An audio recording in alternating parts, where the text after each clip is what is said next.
ஒவ்வொரு திருக்குறளையும் அதன் பொருளையும் கூறுவதுடன் அந்த திருக்குறளின் பொருளோடு தொடர்புடைய ஒரு இனிய தமிழ் திரைப்பட பாடல் வரிகளோடு அந்த திருக்குறளின் பொருளை இணைத்து விளக்கங்கள் கூறி அத்திருக்குறளின் பொருளை மேலும் விளங்கச் செய்து அந்த திருக்குறளின் சீரிய கருத்தினை இந்த பிரபஞ்சம் முழுவதிலும் உள்ள மக்களினுடைய நிகழ்கால வாழ்வியல் முறைகளோடு இணைக்கின்ற ஒரு முயற்சி தான் இந்த கருத்தாக்கத்தினுடைய நோக்கம்.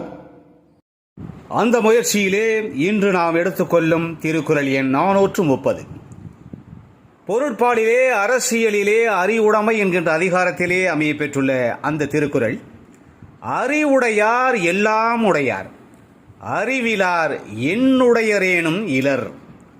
அறிவுடையார் எல்லாம் உடையார், அறிவிலார் என்னுடையரேனும் இலர். அதாவது தெளிவான அறிவினை பெற்றவர்களே இந்த வாழ்க்கையிலே எல்லாவற்றையும் உடையவர்களாக இருப்பார்கள். தெளிந்த அறிவினை பெறாதவர்கள் வேறு எவற்றை பெற்றிருந்தாலும் அத்தகையோர் ஏதும் இல்லாதவர்களாகவே கருதப்படுவார்கள் என்பது இந்த திருக்குறளின் அற்புதமான கருத்தாகும். தம்மிடம் அறிவு உள்ளவர்கள், மெய் அறிவு உடையவர்கள் எல்லாம் உடையவர்களாக கருதப்படுவார்கள் என்கிற அறிவுடைமை தொடர்பான இந்த திருக்குறளின் அற்புதமான கருத்தோடு தொடர்புடைய இனியதொரு தமிழ் திரைப்பட பாடல் வரிகளை நாம் தேடுகின்ற பொழுது கவிஞர் கண்ணதாசன் இயற்றியிருக்கிற ஒரு சிறப்புமிக்க பாடல் வரிகள் நம் நினைவுக்கு வருகிறது.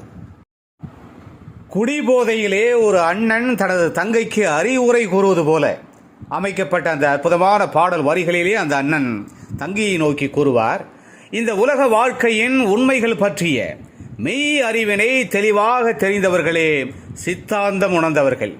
அவர்கள் எல்லாவற்றையும் பெற்றவர்களாக இருப்பார்கள். அத்தகைய மெய் அறிவினை, அத்தகைய சித்தாந்தத்தினை பெறாதவர்கள் வேதாந்தம் பேசி திரிவார்கள்.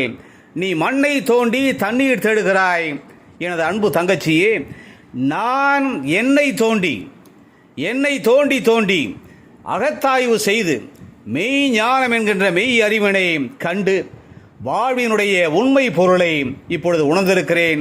மெய் அறிவினை உடையவர்களே அனைத்தும் உடையவர்கள் என்பது எனது கட்சி, எனது அன்பு தங்கச்சியே என்று மிக அற்புதமாக குடிபோதையிலே உணர்வதை போன்று தோன்றினாலும் இந்த வாழ்க்கையில் எல்லாம் உடையவர்கள் யார் என்பதை தனது தங்கைக்கு ஒரு அண்ணன் அடையாளப்படுத்தி விவரித்து கூறுகின்ற அந்த அற்புதமான பாடல் வரிகள் இடம்பெற்ற திரைப்படம் 1974 வெளிவந்த அவள் ஒரு தொடர்கதை. கண்ணதாசனின் அந்த அற்புதமான பாடல் வரிகளுக்கு MS விஸ்வநாதன் இனிமையாக இசையமைக்க KJ ஜேசுதாஸ் மிக அற்புதமாக பாடுகின்ற அந்த புகழ்மிக்க பாடல் வரிகள் இதோ என் குரலில் உங்களுக்காக. தெளிவாக தெரிந்தாலே சித்தாந்தம், அது தெரியாமல் போனாலே வேதாந்தம். தெளிவாக தெரிந்தாலே சித்தாந்தம், அது தெரியாமல் போனாலே வேதாந்தம். மண்ணை தோண்டி தண்ணீர் தேடும் அன்பு தங்கச்சி, என்னை தோண்டி ஞானம் கண்டேன், இதுதான் என் கட்சி.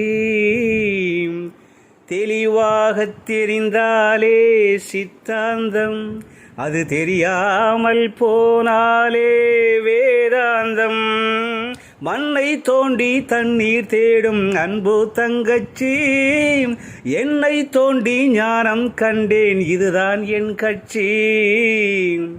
என்னை தோண்டி ஞானம் கண்டேன், இதுதான் என் கட்சி.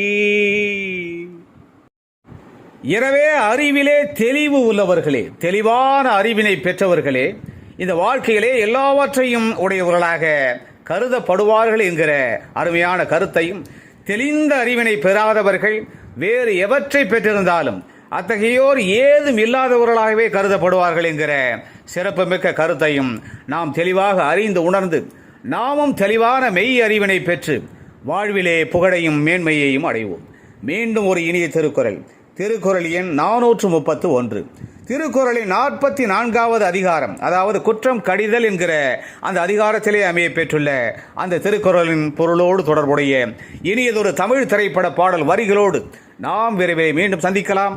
அதுவரை அன்பு வணக்கம் கோரி விடை பெற்றுக் கொள்வது உங்களுடைய அன்பு ஆராய்ச்சியாளன் முனைவர் க. சிவசங்கர். மீண்டும் சந்திப்போம். நன்றி, வணக்கம்.